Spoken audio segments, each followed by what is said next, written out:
Wujud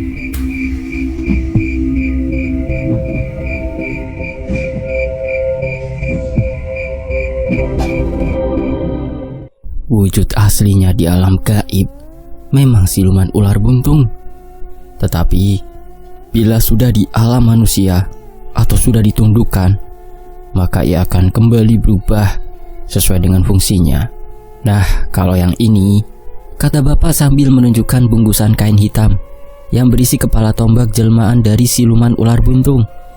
Dia memang di alam kita berbentuk kepala tombak. Lalu fungsinya apa? Tanyaku penasaran. Sebelum menjawab, bapak menghela nafasnya terlebih dahulu.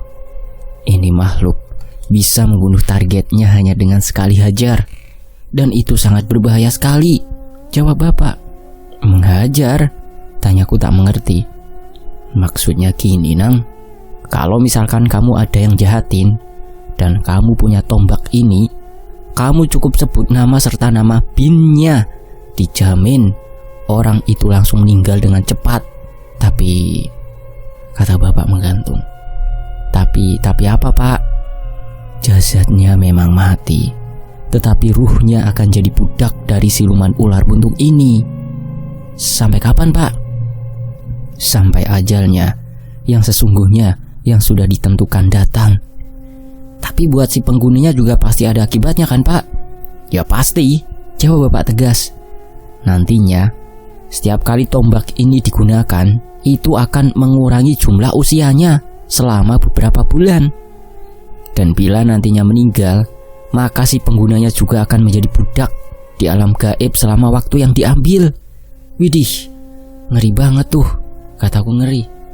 Makanya, sebelum ada yang ngambil, lebih baik bapak amanin dulu, kata bapak. Jangan disalahgunakan loh, Pak, kataku mengingatkan. Paling nanti juga ini tombak bapak taruh di Indramayu, di tempat nenek kamu, Nang, kata bapak. Berarti barusan bapak berantem lawan siluman itu di sini. Bapak mengangguk. Sendirian, Pak? Ya enggak lah, bapak juga bawa pasukan.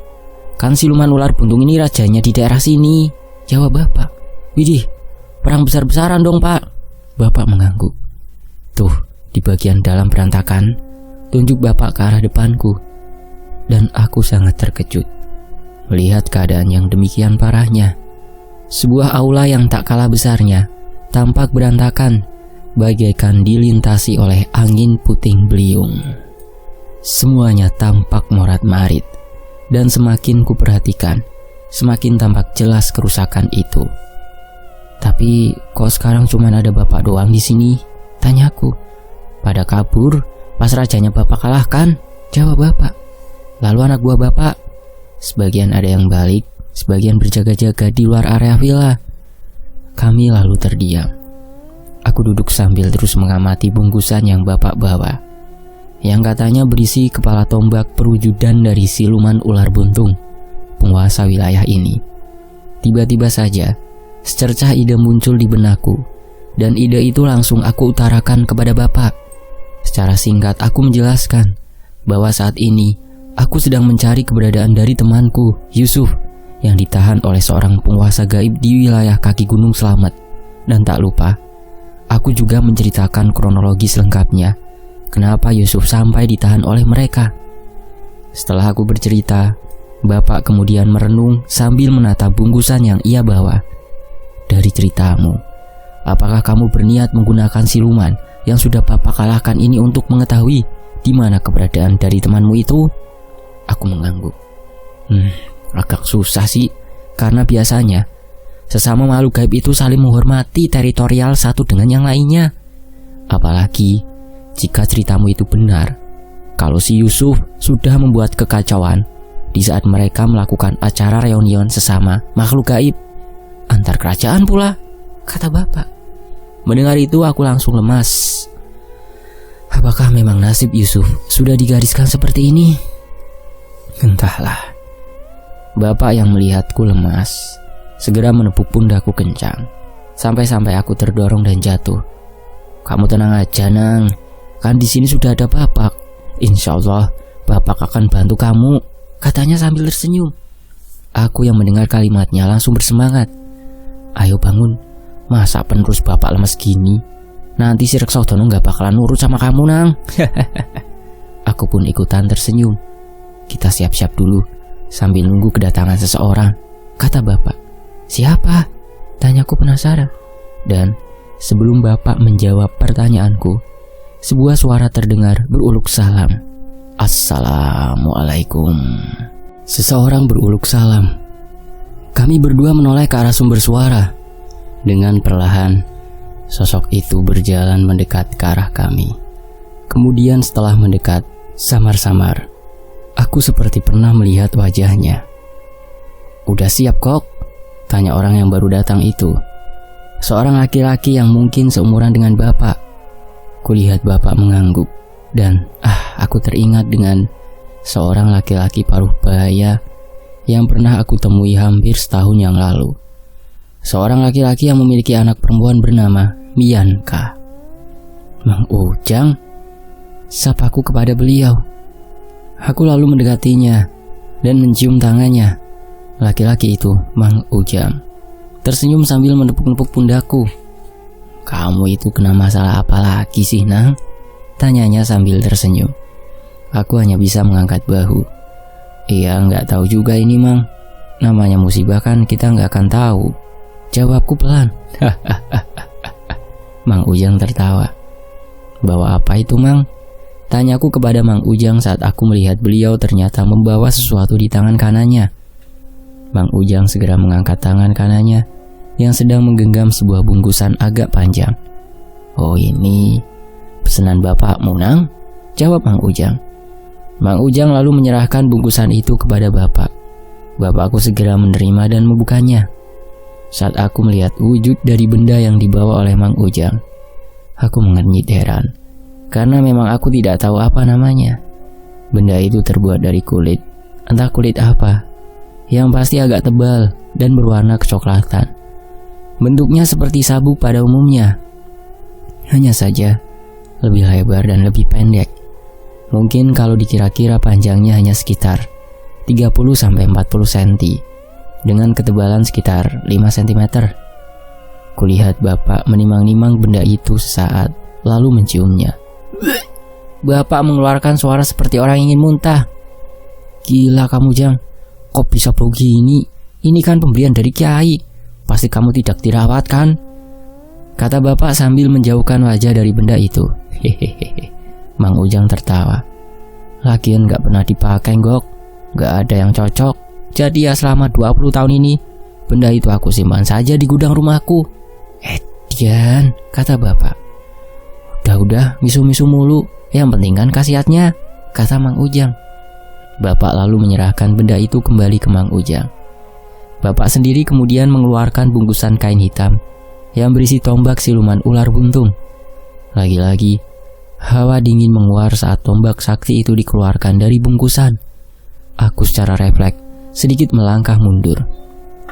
Setelah tombak itu dikeluarkan, bapak meminta benda yang dibawa Mang Ujang tadi. Mang Ujang lalu menyerahkan benda itu kepada bapak. Oleh bapak, benda yang terbuat dari kulit tebal itu tiba-tiba saja ditempelkan dengan kuat ke kepala tombaknya. Tss. Suara seperti besi panas yang dicelupkan ke dalam air langsung terdengar saat bapak menekankan kepala tombak dengan sabuk berkulit tebal itu dan blep. Kepala tombak itu seperti tersedot masuk ke dalam sabuk kulit milik Mang Ujang. Bapak kulihat mengelap keringat yang keluar dari dahinya. Tampaknya memang mudah, tapi kemungkinan bapak juga harus mengerahkan tenaga dalamnya untuk bisa menggunakan khasiat dari sabuk kulit tadi. Setelah beres, bapak lalu menyerahkan kembali sabuk kulit yang kini berisi kepala tombak jelmaan dari siluman ular buntung itu kepada Mang Ujang. Tolong, kamu serahkan ini kepada mak saya di rumah di Indramayu. Minta tolong dijagain dulu. Soalnya ini tombak terlalu kuat hawanya. Takut nanti bentrok sama yang di rumah, kata bapak. Iya, jawab Mang Ujang sambil menerima benda itu. Aku bisa melihat ada seperti gundukan kecil di dalam sabuk kulit itu. Dan yang anehnya adalah sabuk kulit itu kulihat sedikit mengembang dan mengempis, seperti bernafas. Mang Ujang kembali membungkus sabuk kulit itu dengan kain yang ia bawa. Ya udah, aku pamit lagi ya. Semoga kamu berhasil dengan urusan kamu, Nang, kata Mang Ujang sambil berpamitan kepada kami berdua. Loh, bukannya Mang Ujang mau ikut kami? Tanyaku. Ilmu mamamu ini tidak seberapa, Nang. Bisa-bisa malah hanya menyusahkan kalian berdua, katanya. Bapakku lihat hanya tersenyum lalu berkata, makanya waktu muda dulu ilmu dari kiai jangan digunain buat ngintipin santriwati mandi. Kualat ilmunya diambil lagi sama kiai. Mang Ujang hanya bisa ikutan tertawa mendengar perkataan bapak. Dan tak lama kemudian Mang Ujang benar-benar pergi meninggalkan kami. Tubuhnya tiba-tiba saja seperti tersedot ke sebuah arah dan celing, hilang begitu saja. Untuk sesaat, suasana menjadi sedikit hening. Bapak lalu menepuk pundakku dan mengajakku untuk melanjutkan perjalanan ke tempat Yusuf ditahan. Tak lupa, Kiai Rekso yang sedari tadi rebahan juga berjalan mengekor di belakang kami. Dalam perjalanan, aku melihat begitu banyak rumah dan bangunan yang rusak akibat pertempuran bapak melawan siluman ular buntung beserta antek-anteknya. Sesampainya di luar kawasan kekuasaan siluman ular buntung yang ditandai oleh gapura tinggi berwarna coklat, kata bapak, kami dihadapkan oleh sebuah hutan yang sangat luas. Penasaran akan sesuatu, aku menoleh ke belakang. Maksudnya ingin melihat wilayah kekuasaan dari siluman yang bapak kalahkan tadi. Karena tidak tahu kenapa, seperti ada yang nyuruh saja dan jreng, aku terkejut. Karena melihat wajah Kiai Rekso yang sangat dekat denganku. Rupanya ia berjalan sangat dekat dengan kami. Duh, kaget aku, kataku sambil melus dada. Kenapa, Nang? Tanya bapak yang melihatku sedikit pucat. Gak apa-apa, cuman kaget aja, jawabku sambil cengengesan. Sebelum kami melangkah, bapak mengingatkanku agar melangkah melewati gerbang itu harus dengan kaki kanan terlebih dahulu dan tak lupa membaca bismillah. Bismillahirrahmanirrahim. Dan akhirnya kami bertiga, 2 anak Adam dan 1 bangsa jin, melewati gerbang itu. Ser. Baru saja aku melangkah melewati gerbang, hawa dingin tiba-tiba saja kurasakan, dan itu membuat bulu-bulu halus di tubuhku berdiri. Ayo yang kuat, Nang, kata bapak sambil menepuk-nepuk pundakku. Dan keanehan kembali terjadi. Sesaat setelah bapak menepuk-nepuk pundakku, hawa dingin yang tadi kurasakan tiba-tiba saja menghilang. Hatiku yang tadinya berdebar-debar menjadi tenang kembali. Pasti bapak ngasih sesuatu barusan, kataku dalam hati sambil melihat ke arahnya. Bapak sendiri tampak sangat fokus dalam berjalan. Ia kulihat tak henti-hentinya berkomat kamit, entah membaca apa. Yang pasti, aku juga merasakan akan ada sesuatu yang akan menyambut kami sebentar lagi. Keadaan saat itu seperti di sore hari. Tidak gelap, tidak juga terlalu terang. Ada sedikit kabut yang menggantung, menyebabkan jarak pandang kami sedikit terbatas. Aku yang sudah sedikit paham dengan keadaan alam gaib menjadi sedikit terbiasa. Kami berjalan di sebuah jalan setapak yang lebar dan bersih. Jalan itu mungkin jalan utama yang menghubungkan antara 2 kerajaan. Kerajaan milik siluman ular buntung dengan kerajaan jin yang menahan temanku, Yusuf. Lebarnya sekitar 5-6 meteran lah, meskipun lebar tapi masih terbuat dari tanah. Di kiri dan kanan kami berjajar pohon-pohon besar yang tumbuh dengan rapat. Mungkin kalau diumpamakan, jalan ini seperti jalan menembus hutan. Seperti ada yang aneh dengan suasana ini, Tuan, kata Kiai Rekso untuk pertama kalinya. Aku menoleh ke belakang, melihat harimau besar itu dengan tersenyum. Di dalam senyumanku itu, aku seolah berkata, tumben amat kalem. Kiai Rekso yang beradu pandang denganku segera melengos, berpura-pura melihat sekitar. Aku hanya bisa tertawa di dalam hati. Lagi jadi anak baik dia, gumamku pelan. Namun aku tiba-tiba menyadari kalau ada sesuatu yang aneh sedang terjadi di sini, di sekitar kami. Pak, ucapku pelan, meminta perhatiannya. Iya, bapak juga tahu, jawab bapak pelan. Entah siapa yang mengomando, tapi seolah sepakat, kami bertiga berjalan lebih pelan dengan meningkatkan kewaspadaan penuh. Dan ternyata feeling kami benar. Set. Dari berbagai arah, dari dalam hutan, Tiba-tiba muncul satu persatu sosok tubuh dengan berbagai macam bentuk dan jenis. Mereka semua mengelilingi kami. Kuhitung mungkin ada 50 sosok yang mengepung kami, plus sambil mengacungkan berbagai macam senjata, seperti pedang, tombak, sampai trisula. Pokoknya senjata zaman dulu. Jujur saja saat itu aku merasakan ada sesuatu yang lain muncul. Di samping rasa takutku, sebuah perasaan takjub dan senang bercampur menjadi satu. Takut jelas, tapi aku juga merasakan takjub karena melihat jenis-jenis dari mereka yang saat itu tengah mengepung kami bertiga. Aku takjub melihat bagaimana sosok-sosok itu dalam berpakaian seperti pakaian seorang prajurit pada zaman kerajaan. Lalu jenisnya, hampir seluruh dari mereka berwujud siluman, berbadan manusia, tapi berwajah binatang. Ada harimau, anjing, babi, ayam, kambing, sampai sapi. Masya Allah, kuasa Allah memang sangat luar biasa, gumamku saat itu. Tentu di sela-sela keringatku yang mulai bercucuran karena takut. Kami diam, mereka pun terdiam. Hanya mata kami saja yang saling mengawasi satu sama lain. Seolah-olah bila ada gerakan sedikit saja yang kami lakukan, itu menjadi sebuah pertanda untuk mereka bisa menyerang kami. Suara detak jantungku berdetak lebih kencang dari biasanya. Mungkin karena suasana yang menegangkan ini membuat terkaget mendengar suara jantungku sendiri. Keringat yang mulai bercucuran sangat ingin ku seka. Tapi hal ini tak bisa kulakukan mengingat kondisi kami yang seperti ini. Mau sampai kapan hal ini berlangsung? Keluhku dalam hati. Kakiku mulai kebas dan aku yakin sebentar lagi akan kesemutan. Klotak-klotak-klotak. Sebuah suara yang sumbernya datang dari depan kami terdengar membelah kesunyian. Aku masih belum bisa melihat sesuatu yang mendekati kami itu. Apa karena masih terhalang oleh kabut? Perlahan-lahan suara itu makin jelas terdengar. Dengan mulai jelasnya pula benda apa itu. Klotak. Ternyata benda itu adalah sebuah kereta yang ditarik oleh 2 ekor kuda dengan wajah manusia. Sais kereta kuda itu menarik tali kekangnya agar kedua hewan aneh itu berhenti, persis di belakang para prajurit yang masih setia mengelilingi kami. Tuk, bapak menyentuh pundakku pelan sambil berbisik. Kebalik tuh, ujarnya. Hah?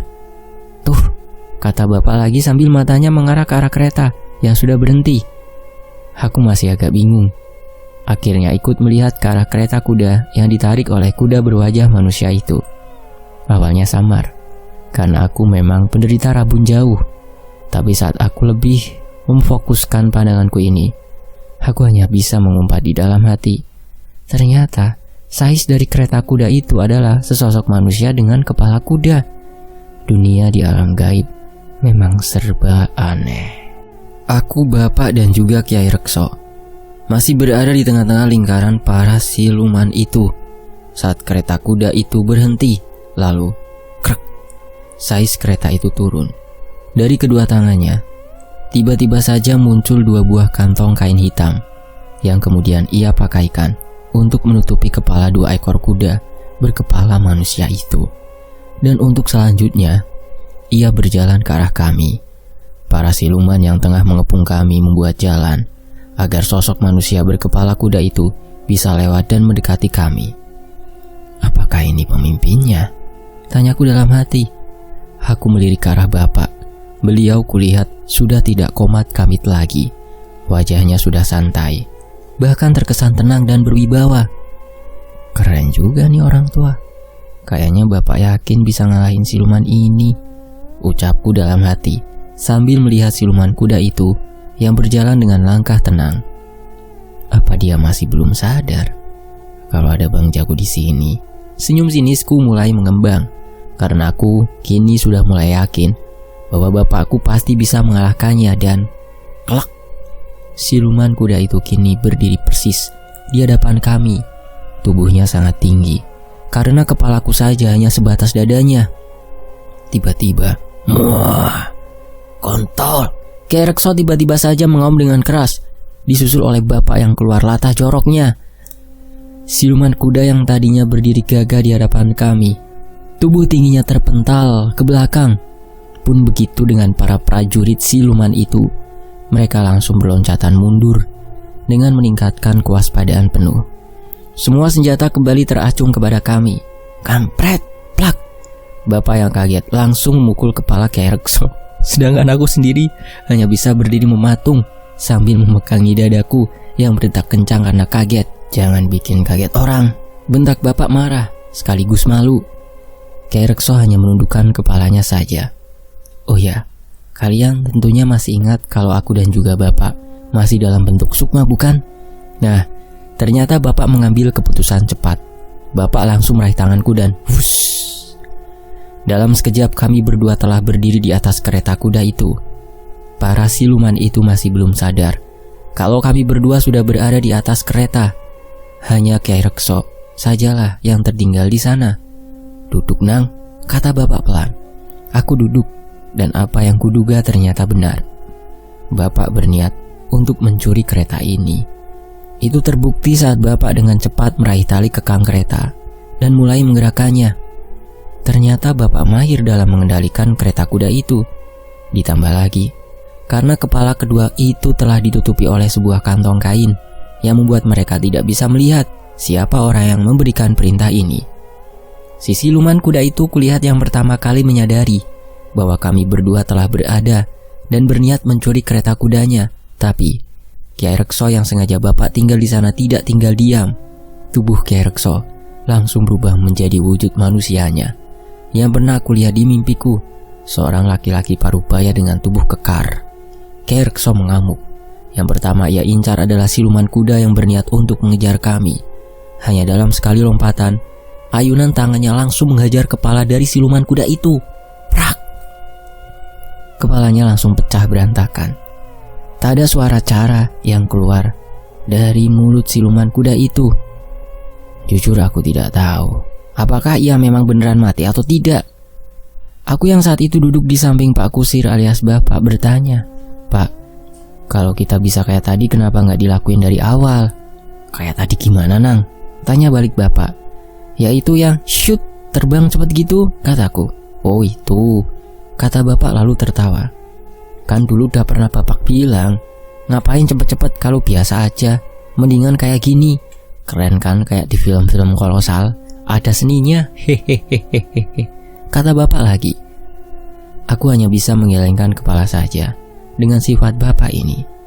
Tapi apakah Kyai Rekso bisa menang melawan mereka? Tanyaku. Insya Allah nang, usianya lebih tua dibandingkan para siluman itu.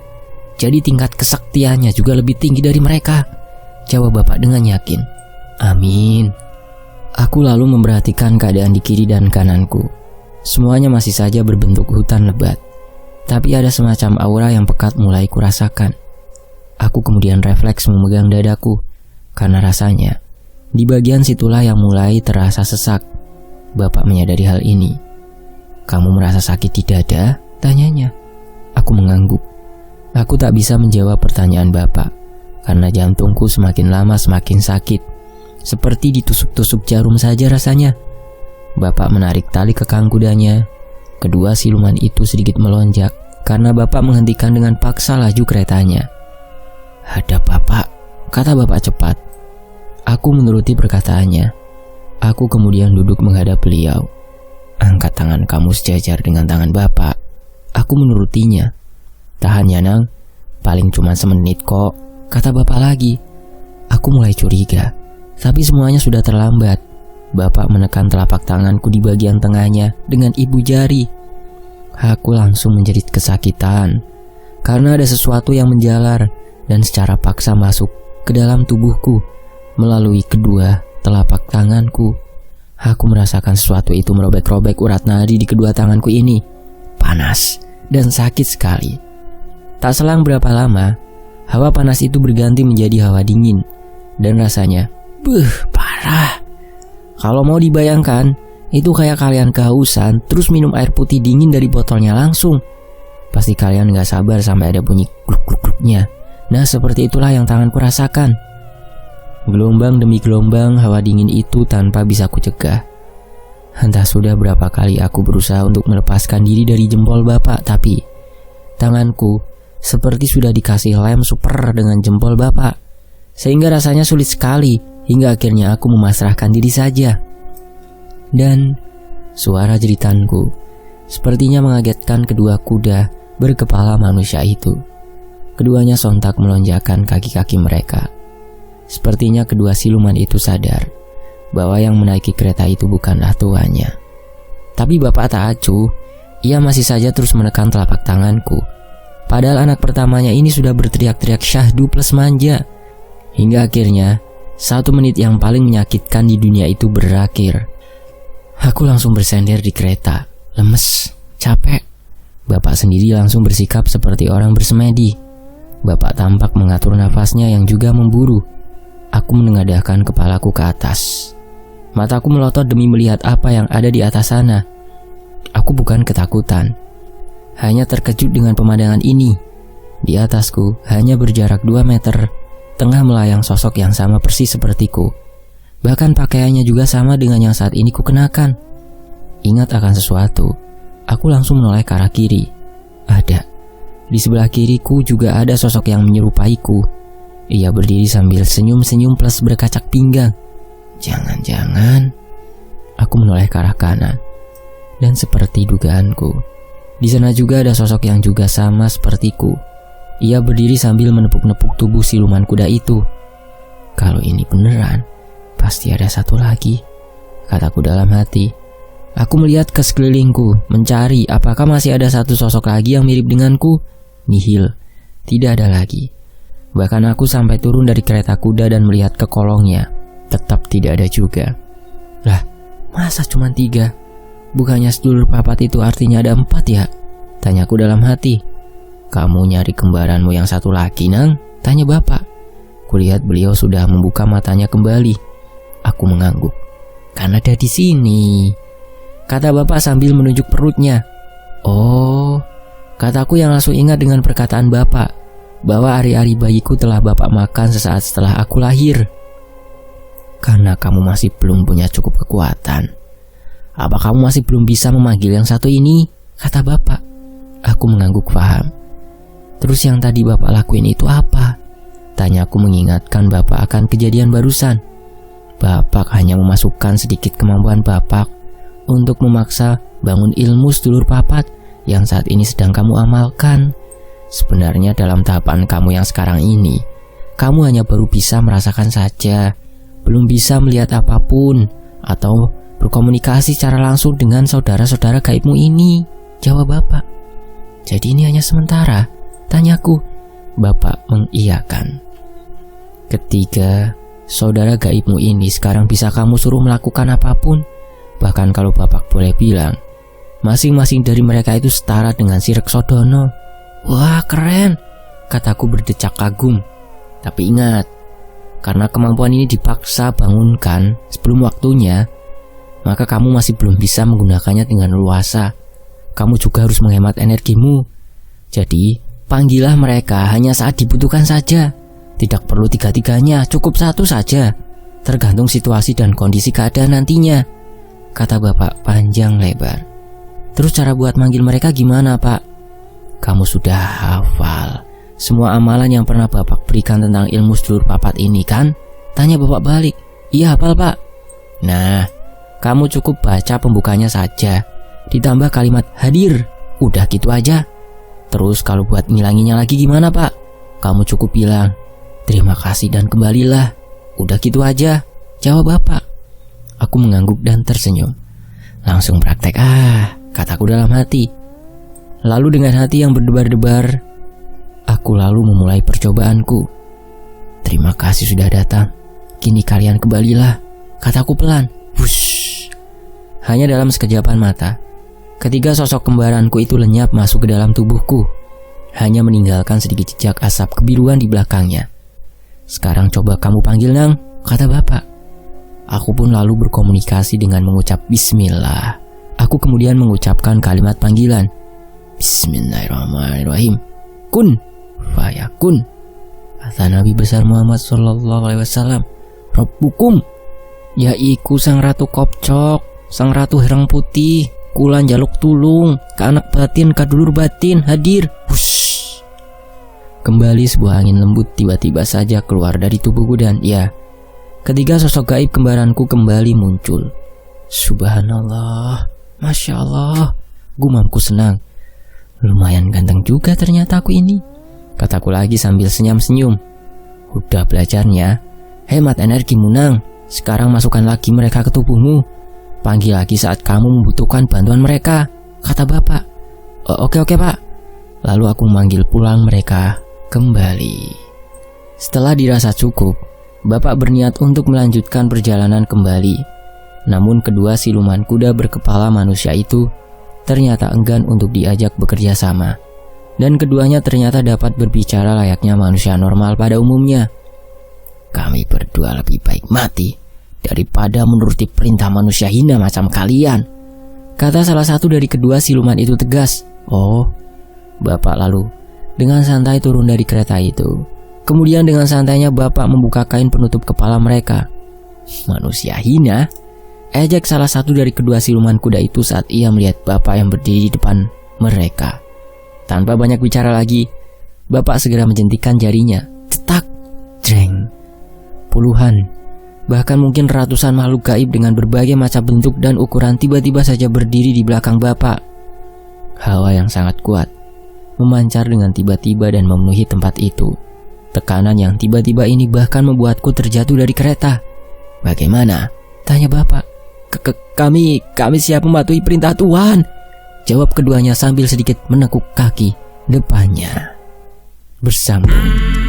Nantikan bagian berikutnya hanya di Fakta Sejarah. Saya pamit, wassalamualaikum warahmatullahi wabarakatuh. Terima kasih semuanya. Terima kasih juga kepada penulisnya, Papa Muda 099.